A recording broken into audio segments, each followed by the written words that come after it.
Hi students. तो gravitation चल रहा है हमारा चैप्टर, ठीक है। तो ग्रेविटेशन में हमने क्या स्टडी कर लिया है, फोर्स स्टडी कर लिया है, और सेकेंड लेक्चर में हमने केपलर लॉज पढ़ लिए हैं, ठीक है। इसके आगे हम चलते हैं, ठीक। और आगे हमें पढ़ना है, एक वर्ड है वो है acceleration due to gravity. The word is acceleration, acceleration due to gravity, acceleration due to gravity, इसे स्टडी करना है। इसे हम रिप्रेजेंट करते हैं किससे, जी से, स्मॉल जी से हम इसे रिप्रेजेंट करते हैं एक्सीलरेशन ड्यू टू ग्रेविटी को, ठीक है। एक्सीलरेशन ड्यू टू ग्रेविटी को समझने के लिए क्या समझेंगे हम, कि अगर हम कोई भी ऑब्जेक्ट है उसे हम ऐसे रखें, उसे छोड़ दें, तो ये कहाँ जाएगी, नीचे। इसे बोलते हैं फ्री फॉल। क्या बोलते हैं, फ्री फॉल। फ्री फॉल में एक कंडीशन है, कंडीशन क्या है, फ्री फॉल में केवल ग्रेविटेशनल फोर्स लगना चाहिए, अदर कोई भी फोर्स वर्क नहीं करना चाहिए। No other force will work, ठीक है। कोई भी दूसरा फोर्स नहीं लगे, केवल जैसे अगर अर्थ है हमारे पास में, ये अर्थ है,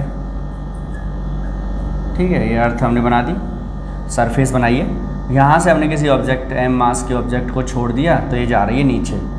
तो इसे हम बोलेंगे ये क्या है, फ्री फॉल है।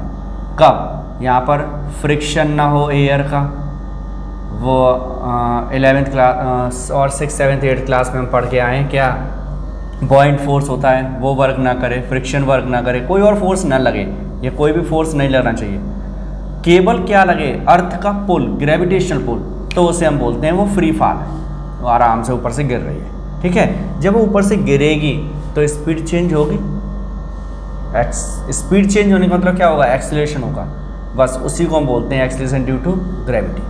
तो एक्सीलरेशन ड्यू टू ग्रेविटी क्या है, when a body is under free fall then its acceleration, body का जो acceleration, then its acceleration is known as acceleration due to gravity, ठीक है। तो एक्सीलरेशन ड्यू टू ग्रेविटी क्या है, जब बॉडी कोई भी हम ऊपर से छोड़ दें और छोड़ने के बाद वो नीचे गिरे, in under the pull of earth, जो अर्थ है हमारी, उस जितना वो ताकत लगा के खींच रही है, गिरने दो, गिर रही है, दूसरा कोई फोर्स वर्क ना करे, मेन कंडीशन वही है और कुछ नहीं है इसमें। जब वो ऊपर से नीचे गिरेगी तब क्या होगा, उसमें एक्सीलरेशन आएगा, और उसी को हम बोलते हैं acceleration due to gravity. Clear है। तो एक्सीलरेशन ड्यू टू ग्रेविटी क्या है, एक्सीलरेशन ही है, बस कंडीशन क्या है, फोर्स ग्रेविटेशनल फोर्स होना चाहिए। इसी से हम इसकी वैल्यू भी कैलकुलेट कर लेते हैं, इसी जो हम बोल रहे हैं उसी से हम वैल्यू भी निकाल देंगे। कैसे निकालेंगे, सपोज हम अर्थ बना लेते हैं, ये है अर्थ, ठीक है। अब कहीं भी बना लो, ऊपर भी बना सकते हैं, इधर भी बना सकते हैं, ऐसा मत सोच लेना कि कैसे खींच लेगी। ये स्मॉल एम मास है, अर्थ का मास हम ले लेते हैं एम ई, ले लिया।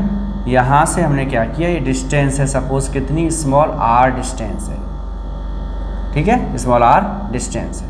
अब हमें क्या करना है, हम फोर्स कैलकुलेट करें, तो force between mass M and earth, earth और इसके बीच में कौन सा force, gravitational force, F is equal to G m1 m2 upon R square. m1 m2 कौन है, m1 m2 है, me है एक और ये m है, m1 m2 हो गए, और upon distance between those masses is R square. Equation number first, by second law of motion. Second law of motion क्या कहता है भाई, सेकेंड लॉ ऑफ मोशन बोलता है कि F किसके इक्वल होगा, एम ए के इक्वल होगा। Equation number second, F is equal to M A, तो F is equal to M A हो गया। फर्स्ट इक्वेशन और सेकेंड इक्वेशन कंपेयर कर दो, ये भी फोर्स है, ये भी फोर्स है, LHS इक्वल है तो RHS भी इक्वल होगी from equation first and equation second. M A is equal to G M M E upon R square, दोनों इक्वल कर दिए, M A G M E M upon R square, M से M cancel, then A is equal to G M E upon R square. if body is at earth surface, जो body है वो कहाँ पर है, अर्थ की सरफेस पर है। अगर अर्थ की सरफेस पे होगा तो समझना ये बॉडी, जैसे हम दोबारा बना देते हैं फिगर, ये अर्थ है, this is earth, this is centre of the earth and body is here at the surface, then the distance between the earth and body will be equal to the radius of the earth. तो ये किसके इक्वल होगा, radius. बस small A acceleration due to gravity हो जाएगा, उसे हम क्या बोलेंगे, जी बोलेंगे उसे। और ये किसके इक्वल हो जाएगा, GME upon RE square. Body अगर अर्थ सरफेस पे आ जाएगी तो स्मॉल r किसके इक्वल हो जाएगा, RE के इक्वल हो जाएगा। तो G किसके इक्वल हो गया, GME ओवर RE स्क्वायर। समझ गए, G स्मॉल किसके इक्वल होगा, GME अपॉन RE स्क्वायर। इसकी वैल्यू सॉल्व करनी है, हमें कैलकुलेट करनी है, तो कैसे करेंगे। G की वैल्यू पता है 6.67 into 10⁻⁻11। Mass of the earth is 6 into 10⁻24 upon, अब चाहिए हमें क्या, रेडियस। रेडियस है, ऐसे लर्न कर लो, radius of the earth is 6400 kilometre है। ये 3 और ये 3 6 हो गए, तो 6.4 इंटू 10⁻6 और इस पूरे का क्या है, होल स्क्वायर, RE स्क्वायर। ये मीटर में कर दिया, ये किलोमीटर था, डेसिमल यहाँ लगा दिया है, तो ये 1 2 3 डेसिमल हो गए और किलो वाले 3 आएंगे तो 6 हो जाएंगे, इसलिए 6 लिखा है। बस इसे सॉल्व करेंगे, हम तो सॉल्व कर चुके, आप घर पे कर लेना। 9.8 मीटर पर second square is the value of G at earth surface.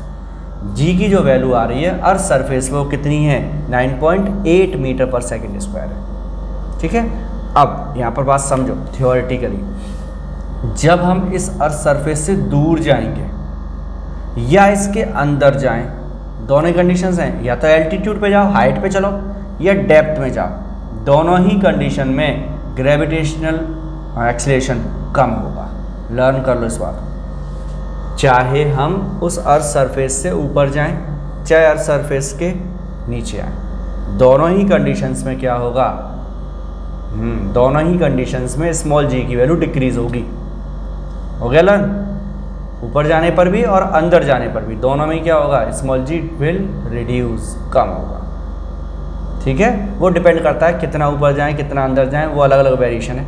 Formula भी आएंगे हमारे 11th में जाके, अभी उससे हमें मतलब नहीं है, अभी सिर्फ इतना लर्न कर लो, variation of the g will depend on the altitude and depth on both. ठीक है, तो वेरिएशन दोनों पे डिपेंड करेगा, चाहे ऊपर जाओ चाहे अंदर जाओ, दोनों के अकॉर्डिंग ही g की वैल्यू चेंज होगी।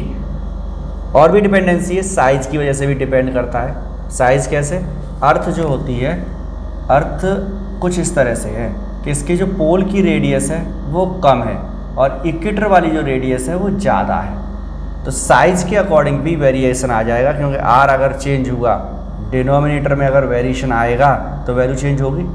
डिनोमिनेटर अगर बड़ा हो गया तो g कम हो जाएगा, इक्वेटर पे g कम होता है। At the poles g is larger than equator because the radius of at poles is less than radius at equator।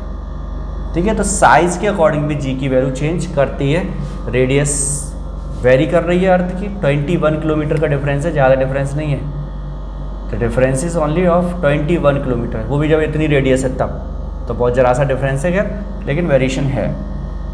ठीक है, रोटेशन की वजह से भी होता है, वो छोड़ दो। तो इतना सब क्लियर हो गया, ये सब स्मॉल g की बात हो, तो एक्सीलरेशन ड्यू टू ग्रेविटी। तो इस पूरे को स्टडी करेंगे, नोट्स में प्रोवाइड करा दूंगा। Okay, thank you.